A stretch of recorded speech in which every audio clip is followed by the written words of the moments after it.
Sup, Halls? Hope you brought something to sip on, because it's Thirsty Thursday.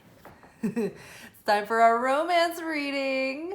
Hello, everyone. I missed you. I was really tired. I partied really hard one night because I'm young and alive and free and childless with no pets, so I can pretty much do that whenever I want.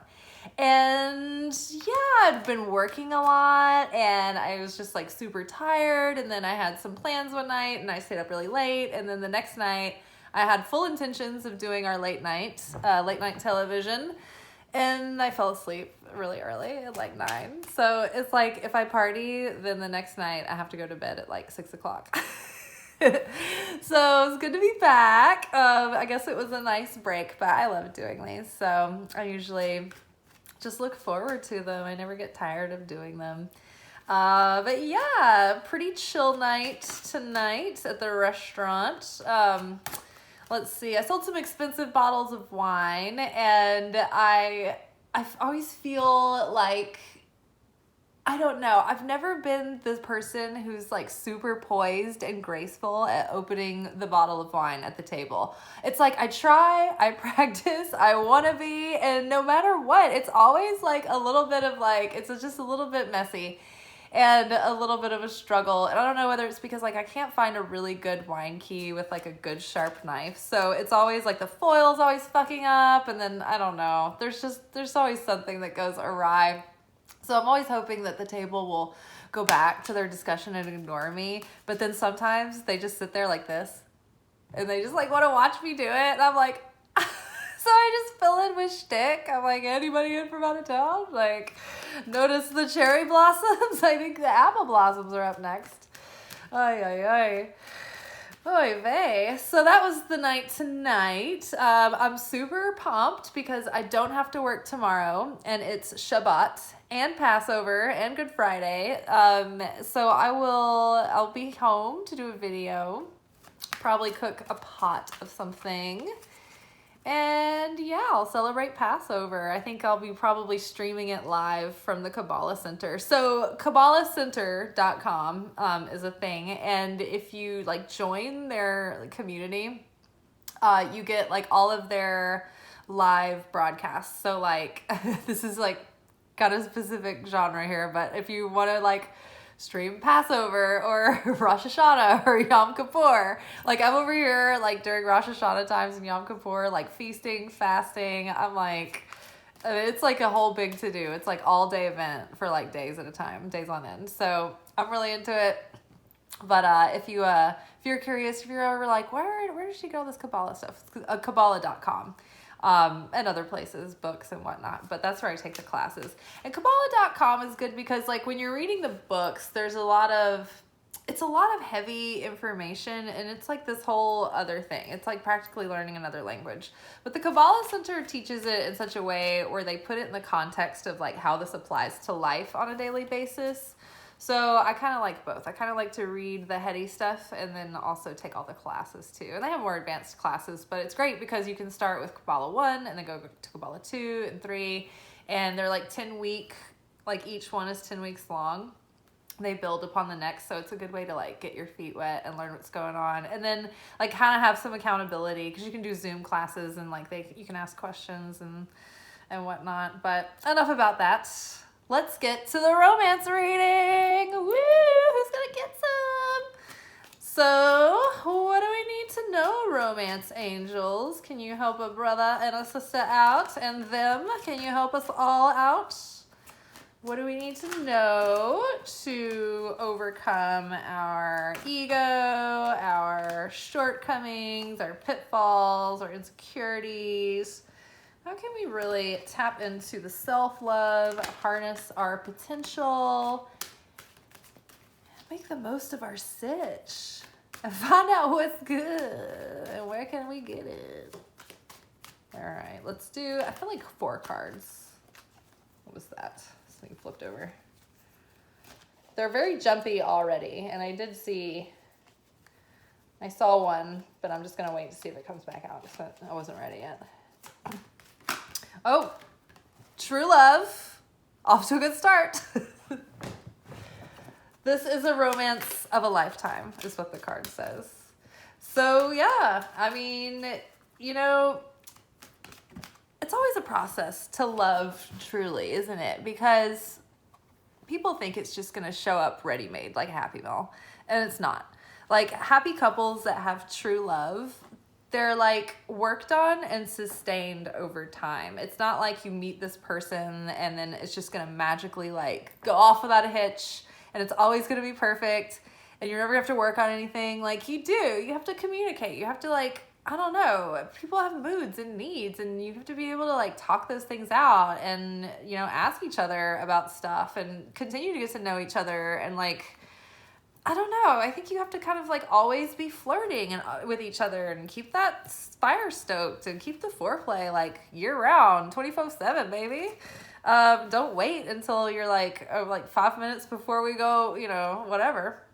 It's like this ongoing thing. So I think to love truly, I think that you have to, first of all, not start in the midst of an ego battle, because I think that most of the dating scene, it like begins with the ego, all of the manipulation games, the mind games, whatever. It's like, what if you just were, I don't know, what if you were just less hung up with that kind of stuff and you were just more natural?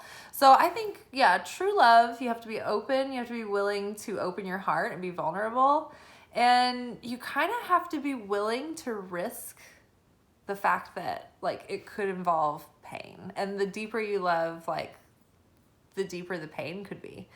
But I think that's the price of love. But I think that's also what makes it so precious, because you cherish it more. You don't take it for granted. Let go of control issues. To truly love, you must let go of the ego. Ego issues are, the ego wants to control, because the ego thinks like when you start bringing love into the presence of the ego feels really threatened. The ego is always thinking that you're going to want to kill it or, you know, get rid of it completely. And what I like to do sometimes is just tell my ego, like, hey, ego, like, you don't have to be like acting up and being a handful. You just calm down, because no one's going to kill you, okay? In fact, we want you to be here. We want you to be the healthiest version of yourself. We want you thriving, ego. We just don't want you to act like a maniac and run the show. Like, you get to sit in the back seat, you know, you're along for the ride. No one's kicking you out of the car, but like, calm the fuck down. So let go of control issues. Allow a situation to unfold naturally. There's no rush. There's no reason to force. There's no reason to hold back. It's just, it is what it is. And it's apparently true love, according to the romance angels. So no need to worry or fret. Just go with it and have fun. Enjoy. Savor. All right. What else do we need to know? What else will help us?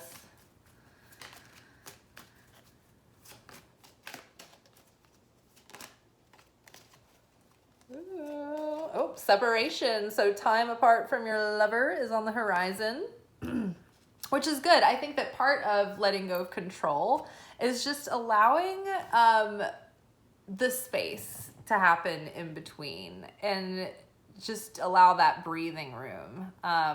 You know, that's when a lot of the chemistry happens in the space in between. So don't be worried if you have time apart from your lover, if one of you is like traveling or whatever, or if you are maybe like taking some time to think about things, whatever. Like, just be relaxed. The more relaxed you are, the more the situation will sort of flow and it'll untangle itself. So the more worked up and neurotic you are, the more like white knuckled you are trying to like hold on to like the grips of control. It's like, that's usually when things start going really bad. So just release expectations and just have fun and enjoy and see what happens.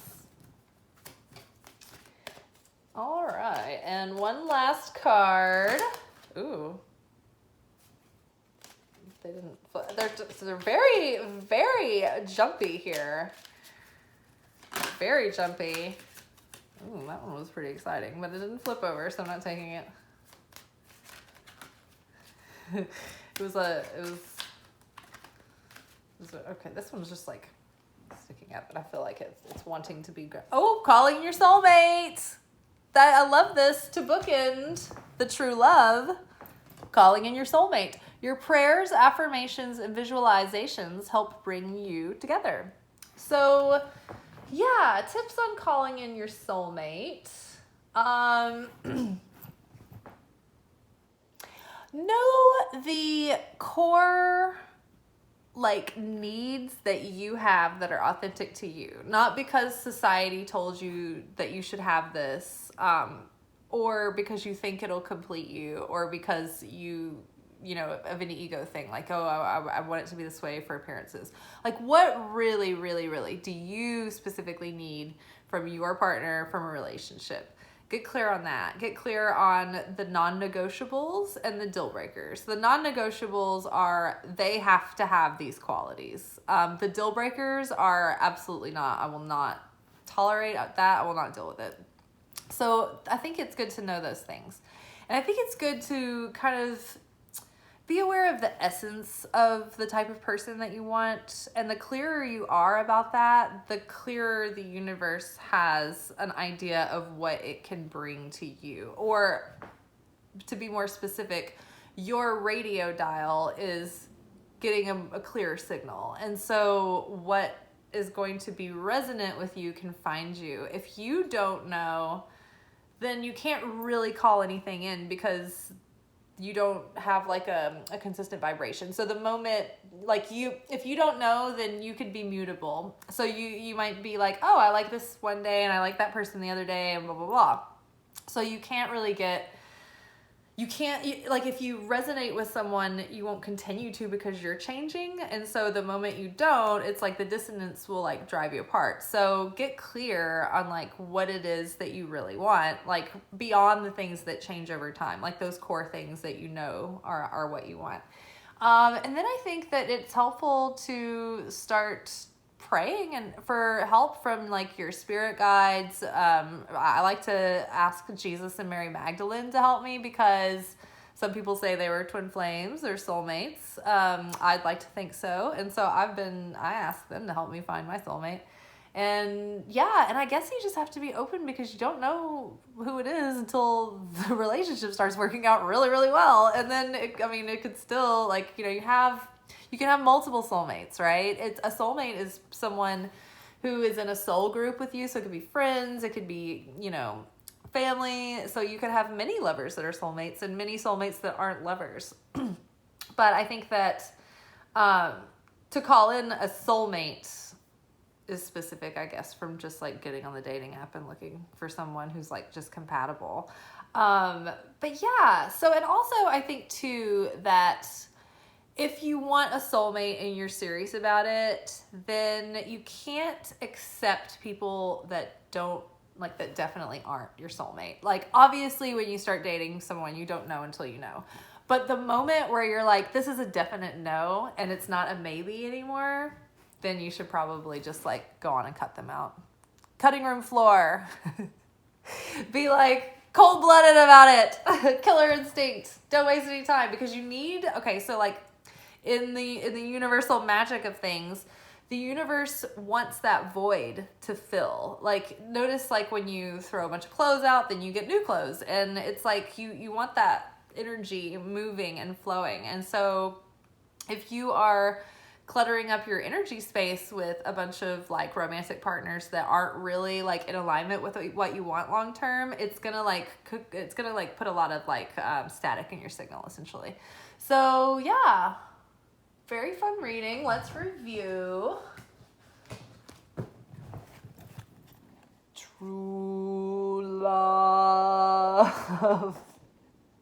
Princess Bride reference. If you don't know, you should. Let go of control issues. Just let go. Separation, not to worry. Space is good. Space allows a lot of stuff to happen, but it kind of builds the chemistry. It's like a fire. You need air. Calling in your soulmates. Your prayers, affirmations, and visualizations help bring you together. And yeah, I think on a nightly basis, you could just say prayers before you go to sleep. There are the 72 letter names of God. Kabbalah Center made an app. I think you can look up on the in the app store. But there's an app called the 72 Names of God, which is basically 72 names of God. They're 3 Hebrew letters each. And you can use them as like a spiritual technology. You can look at the letters and read them. Like, I like to do each name, I like to read it 12 times. It's sort of like a visual meditation. And each name gives you the power of some specific thing. And there's one that's like specifically for soulmates. There's one for healing. There's one for time travel to go back and correct mistakes from the past. And I've been using the 72 names for like probably a year and a half, 2 years now. And it's crazy how well they work. But I'm a big fan, but the app is like pretty awesome. That's what I use on my phone.